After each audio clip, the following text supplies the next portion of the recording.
Powered by the Inside the Birds podcast. Now, live from inside the Matt Black Kia Studios. It's Football at 4. And Football at 4 is powered by the Inside the Birds podcast and brought to you by Caesars Entertainment Group of Atlantic City. Come experience the ultimate sports destinations all season long at the Wild Wild West, Tropicana, and Harrah's Resort Atlantic City. Book your game day experience today at Caesars.com. Andrew DeCecco has the honors of coming in after that debacle last night. 41-21, Dallas, and it wasn't that close. Where do we start? Andrew comes in now here on the Sports Bash on a Tuesday after an ugly Monday night loss, Andrew, which, I don't know about you, it felt like at no point the Eagles were competitive in that game, even though there were shots for them to stay and get back in that game. It was 20-7. It was 24-17. They had some chances to stay in the game, but at no point did it feel like the two teams were of the same caliber. Would you agree with that? Yeah, and they had that small glimmer of hope with Fletcher Cox came up with the football in the end zone, and it was 7-7, but that quickly dissipated, and it sort of just got out of control from there. It started spiraling out of control, and, you saw the final outcome. Obviously, right from the get-go, the Cowboys decided, hey, you can't stop us, and they stuck with it. What'd you see defensively that may be something that is worrisome moving forward? Just being gashed in the running game, Mike. I mean, they're just getting bullied and pushed off the ball, not getting any penetration. If it's not Javon Hargrave or Fletcher Cox getting that penetration up the middle, they're not. There's not a whole lot of. They're not getting a lot of resistance. Teams are having. You saw it in week one, right, with Mike Davis having his way with the Eagles' defensive line, defense as a whole in that first half before the score ultimately dictated their offensive approach. And you're seeing the product of having undersized linebackers that when your defensive line can't keep those guys clean, they're all of a sudden getting exposed. They're good sideline to sideline, but when you're asking them to attack downhill, that's not their strong suit. That's not what they're adept at doing. And that's a recipe for disaster. They're also not good in coverage. They made Dalton Schultz look like Travis Kelce. Dalton Schultz is an okay tight end, but he went into the game with 8 catches for 63 yards. I believe he finished last night alone with 7 for 80 and 2 touchdowns. There's issues all over that defense. They're going to have to get it corrected because they're getting an angry Kansas City Chiefs team coming in to the Link on Sunday. Yep, you mentioned the linebackers there and how they just really had a tough game in terms of the physicality. Like it just seemed that they were worn down. But one thing with the defense, you saw how Dak, he really was toying, it seemed like, with Jonathan Gannon's group. They kept those safeties back. He would look out over. If they brought the safety up, he saw it right away. I mean, is that just, hey, Dak Prescott's really good, or are people catching on to what the Eagles are trying to do? It's a combination of both. Dak Prescott is a very savvy quarterback, and he's going to take advantage of anything that he sees, anything he can use as leverage. He's gonna expose it and exploit it, and he did that right off the bat. And the Eagles didn't have an answer for it, and they just continuously kept going back to the well. And then they would go back to the running game, and they would gash him there with Tony Pollard and Ezekiel Elliott. They just had their options to do whatever they wanted against the Eagles, and there was nothing that Jonathan Gannon and his crew could do to stop them. Nope, not at all. Which is troubling because we talked about that offensive firepower of the Kansas City Chiefs coming into town on Sunday. So they're going to have to get that corrected in a hurry because they don't have a lot of time to get it right. All right, Jonathan Gannon, obviously his unit had a tough night at the office. They couldn't get a stop. Now they did get a couple of stops. They just were on the field so much. That's because Nick Sirianni's unit ran the ball 3 times last night. I thought Sirianni, I thought he was bad last week. All right, I'm willing to see if you fixed it. I thought he was worse this week. I mean, what did you think about the game plan Nick Sirianni came in with last night? To be honest with you, he looked lost. It looked like the moment was quite big for him. The bright lights of Monday Night Football. You thought that was ultimately. I mean, those bright lights can you're either going to rise to the occasion or you're going to sort of shrivel up. And it's a young team, Mike. You have a lot of young wide receivers. You have a young quarterback who just made his 7th NFL start. He's essentially a rookie, and you were missing 2 starters on the offensive line. So going into the game. So that's just not a recipe. You have to find a way to get your quarterback and your offense settled into the flow of the game. The Cowboys would have allowed Dallas Goedert to have his way. The flats were open for the running backs. Get your quarterback involved with these short passes and start to pick up chunk plays and make it, manageable distances to pick up these yards. Instead of having them just drop back and you're essentially asking your quarterback to win the game for you. Miles Sanders having 2 carries in the game is unacceptable. I believe that was the Eagles set an NFL record with fewest rush attempts, if I'm not mistaken. It's just you have to. Jalen was off the mark. Obviously there was that underthrow to Jalen Reagor in the end zone. That was woefully underthrown, but he also was behind on several throws. But you also, if you're Nick Sirianni, you have to find a way to help your young quarterback out and put him in position to be successful. Yeah, that's a good point. Like when you look at Hurts last night, the yardage 326. He had a couple plays with his feet. He made the throw to Ward. Go figure. Old reliable Greg Ward's the one guy who steps up and makes a play. But how does Hurts look through 3 games? If I said to you, hey, you need to give me an answer on Jalen Hurts after 3 games, would you be? Obviously you would say, well, I need more time. But through 3 games, have you seen any trends or anything that makes you concerned, or you feel like this guy has shown enough that he can be a good week-to-week starter? Well, it seems like the game plan is very simplified for Jalen. He keys in on his primary read, and when that's not there, he doesn't let routes develop, and he's not patient to work through his progressions. He's quick to elude the pocket. These are things that we talked about last season. He's got to be more patient and hang in there and let routes develop, because then you're disrupting the whole flow of the offense. And he's just not accurate when, they talk about the pass to Dallas Goedert out there. He had Dallas Goedert wide open. Dallas Goedert, yes, he should have caught the ball, but that was behind him. The one that Quez Watkins, that contested ball, that was behind him. And these are things that you start to notice. Like the ball placement is very inconsistent. He thrived in the Atlanta Falcons game in the opener when everything was sort of close to a line of scrimmage. They were working horizontally. These are things that you start to pick up on, and defensive coordinators are as well. They're making Jalen Hurts beat him down the field, and even on those short to intermediate routes, which he's really has starting to struggle with his ball placement. So you need to see this progression, and I think you owe it to Jalen to give him a full season to see if he's able to make those adjustments, and if the coaches are able to work on him with his footwork and things of that nature. But right now, there's a lot of tendencies, and that you can clearly see that defensive coordinators are catching up to him. Yeah, I know the throw on the deep throw. He makes a great throw to start the game to Goddard. I don't want to say a great throw, just an easy pitch and catch. They get a big gainer out of it, and you feel like, okay, you went down and scored. We're coming right back. And that interception, he throws that. That's an underthrow right there. And then there's the throw to Goddard, who's wide open out there. That's a throw that we criticized Carson Wentz for missing essentially all year last year. That's a simple NFL pitch and catch, right? Yeah. It's funny that I thought Jalen's best throw of the night was on that 24-yarder in the fourth quarter to Quez Watkins down the right sideline. They ultimately didn't end up counting because of Landon Dickerson. I believe he was ineligible downfield. But there was not a lot of remarkable passes from Jalen last night. I thought that he, along with the entire offense and Nick Sirianni, really struggled. The defense, they had their own issues, but you have to remember they did have 2 goal line stops. They got them on the board early, and then after a while they step bend but don't break, and that's what you saw. And it just wasn't complimentary football by any stretch. Yeah, Andrew Checo, Football at 4. Good stuff here. Obviously, the offensive line lost another piece. Seumalo is out for the year. Liz Frank injury, so he's done. You're already down Brooks. You're out Mailata the other night. So you're essentially, Andrew, right back to where you were last year, with 3 replacement guys. So let's start with Seumalo. Do you anticipate them moving Dickerson from right to left and Herbig from left to right? Do they stick with what they had, Herbig at left, and keep Dickerson at right? How do the 2 guards now play out with the 2 injuries already in the interior?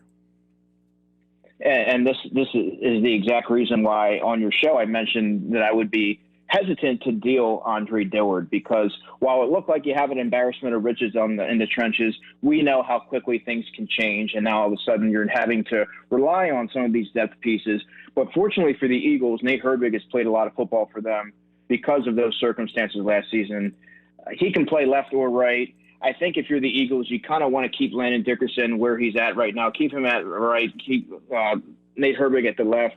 As for a rookie, you don't want to have him all over the place. You want him to be able to just focus on one position and let him, try and excel and execute what they're asking him from that spot instead of moving him all over the place. If you want to move him to left guard, you want to move him to center in the off season, go ahead and he'll have plenty of time to adapt to that. But I think right now, just put Herbig at left, keep Landon at right, and sort of go from there. But yeah. I mean, and they also have Sua Opeta around, who also played saw some game action last season. Driscoll the 21-day window just opened up for Driscoll too. Right. So, I mean, is it ideal? No, but a lot of these depth guys they're not exactly green, if you know what I'm saying. Like they played some football, so they have some experience to, fall back on. What'd you think of Dillard last night?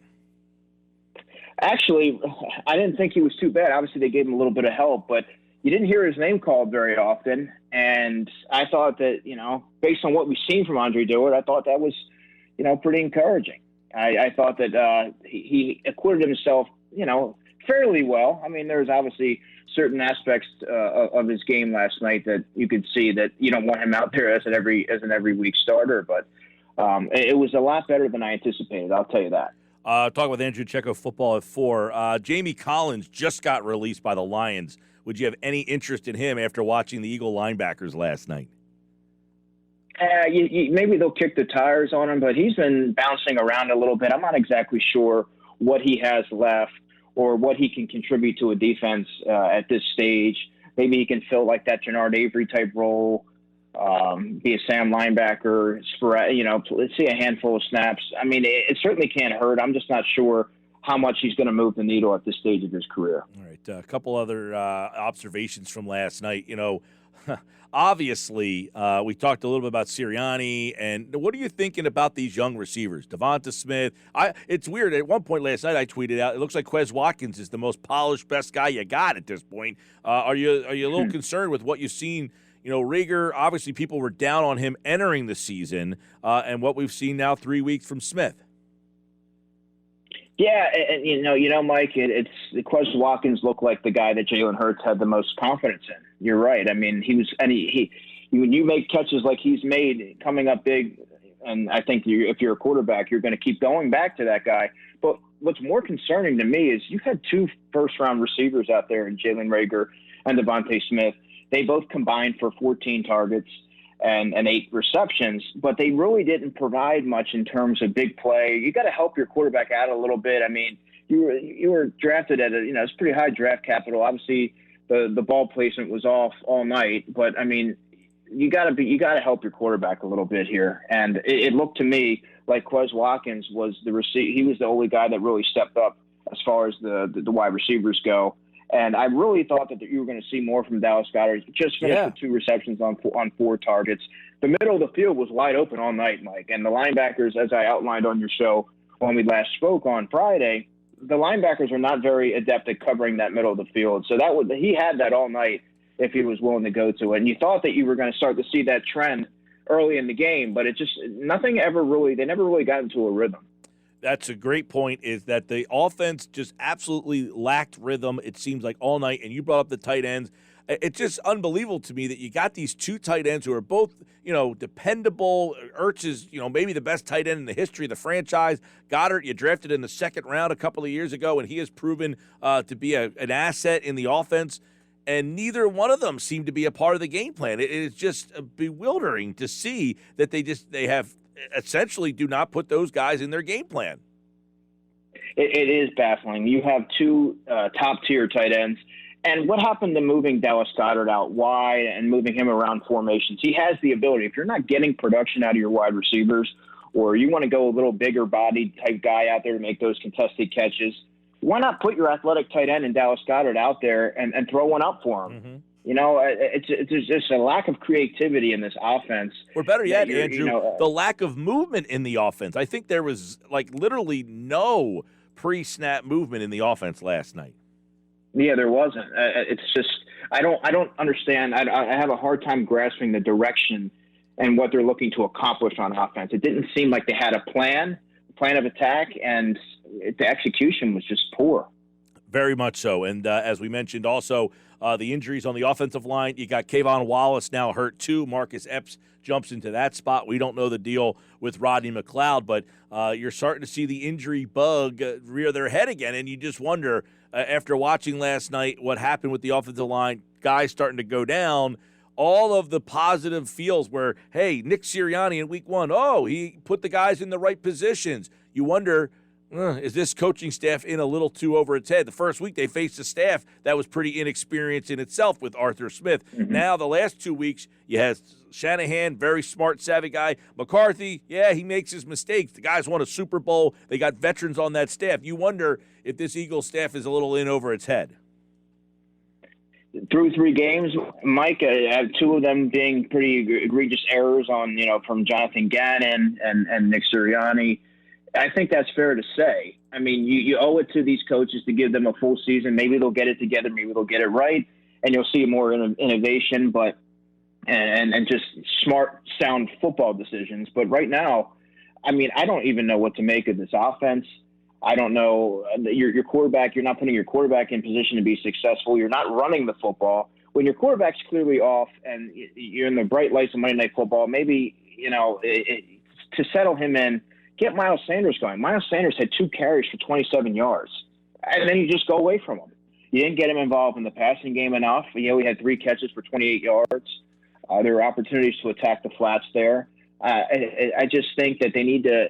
He talked about playing to adapting to his players' strengths, right? And I have yet to really see that, Mike, since week 1. You're right. Players, not plays. And I mean, he said that, and the last 2 weeks, nothing further from that has been absolutely out the window, because it seems that he's calling plays for him, not the talent on this team. And then, Andrew, you have the problems that you have now on the offensive line. That makes it even more difficult to be able to do some of the things that he appears to want to do, right? Yeah, exactly. If you thought that Jalen Hurts was bailing quick out of the pocket now, I mean, he could be under siege on Sunday and for the foreseeable future, given the state of the offensive line. You need to be able to find a way to get the ball out of his hands quickly, like you did in week 1.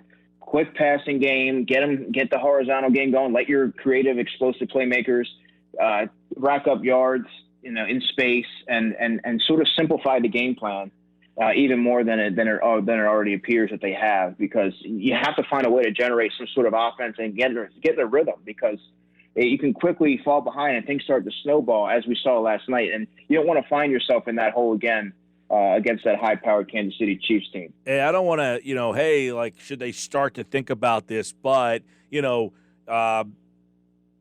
Jalen Hurts, in your opinion, have the season to kind of work at this? Or do they say at some point, you know what, we're going to turn to Joe Flacco or even Gardner Minshew, who has been a guy who's won games in this league?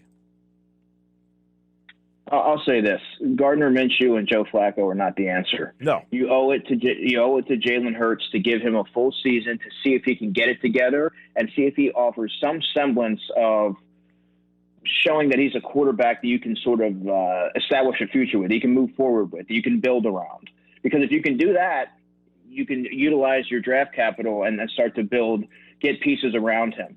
But if there's any question, obviously, you have to look at drafting his replacement, but I think you really need to give him a full sample size, a full season to see what he's capable of doing, because there are times where you see the athleticism, you see the potential, but it has not been consistent enough. Give him a little bit of time and see if he can right the ship. All right, Andrew DeCecco is back on Friday as the Eagles doesn't lighten up on the schedule. They'll take on a team that has lost 2 straight in the Kansas City Chiefs. You can hear that game right here on 97.3 ESPN. Chiefs and Eagles, 1 o'clock Sunday. Merrill Reese on the call. Andrew's back on Friday to give a breakdown of that matchup. A. DeCecco NFL. Follow him on Twitter. And, of course, here on Football at 4 on the Sports Bash. All right, Andrew. Appreciate it, man. You got it, man. Have a good one.